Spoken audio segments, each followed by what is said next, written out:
As F1 fans, we are always hoping for rain. It gives us great races, with unpredictable results and wild overtakes. This has happened a lot in the past, but might not be something we should wish for as F1 fans. In this video, we will talk about why we hope it won't rain in Brazil and why these cars are not suited for wet tracks. So stick around until the end to understand our thoughts about a wet Brazilian Grand Prix. The weather forecast for this weekend's Brazilian Grand Prix includes a lot of rain. Such a forecast makes our racing hearts beat faster at first. The minds of many Formula One fans will go back to the iconic wet races we've had in Brazil. Senna his first win on home ground in 1991, where he had to drive stuck in sixth gear for a large portion of the race, for instance. Or maybe you'll think about Hamilton's first world championship in 2008, with that epic end of the race where Massa was champion for a few seconds. Max Verstappen's masterclass in the rain in 2016 is the most recent iconic wet race in Brazil, where the Dutchman made the big move round the outside of Nico Rosberg, almost spun into the barrier, had a wrong pit stop and came back from P16 to P3 in a few laps. So why are we not excited for a wet race after we just summed up some really great races? Our answer is divided in two parts: the tires and the cars. We will start with the tires. This year we got new 18-inch tires on the F1 cars. These tires are bigger, heavier, and are very wide. This brings some problems when driving in the rain. Because these tires are so big and heavy, they are really hard to slow down.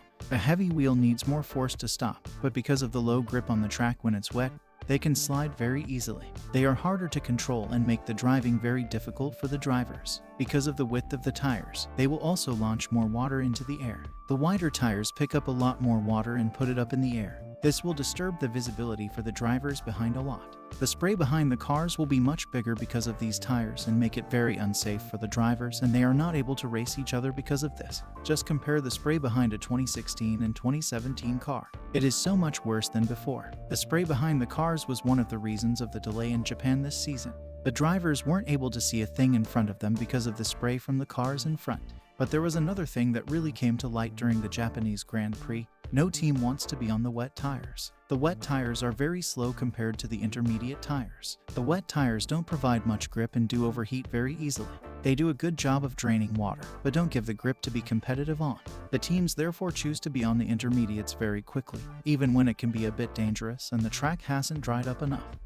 This happened to Carlos Sainz during the Japanese GP. He simply lost control of the car because he aquaplaned because his tires couldn't deal with the water on track. Race control is very conservative about racing in the rain for these reasons. They won't jeopardize the safety of the drivers, but because these tires are so bad in the rain, they just won't let them race. The full wets and intermediate tires need some fixing to create good wet races again. We have come to our second argument, the cars. The new cars have been really great to get better racing in the sport. The drivers can follow each other much better in the dirty air, and we have had some great races because of this. However, they are really heavy. Because of this, they are almost impossible to correct in the rain. When these cars lose traction on a wet track, they will just slide off without any chance of catching the car. This will make the drivers very cautious with going offline when trying to overtake. Just look at how Verstappen just slid off the track in Singapore. There was nothing he could do to prevent it from happening. Apart from the weight, there is a second problem with the cars when racing in the rain. The cars generate a lot of downforce through ground effect. This has been great for racing in the dry, but in the wet it only worsens the spray behind the car. Because of how the diffusers work with these cars, the spray gets up way higher than before. This causes the spray to hang above the track longer, and it takes away even more visibility from the drivers. We hope to be proven wrong on this, so we get maybe another classic wet F1 race in Brazil. Let us know in the comments what you are hoping for. A dry or wet race? That is all we got for you this time, but we will be back with more soon. If you liked this video, please click like. If you want to stay up to date on the latest F1 news, please subscribe to our channel. If you want to watch another video, click on the box to the left. We will see you next time.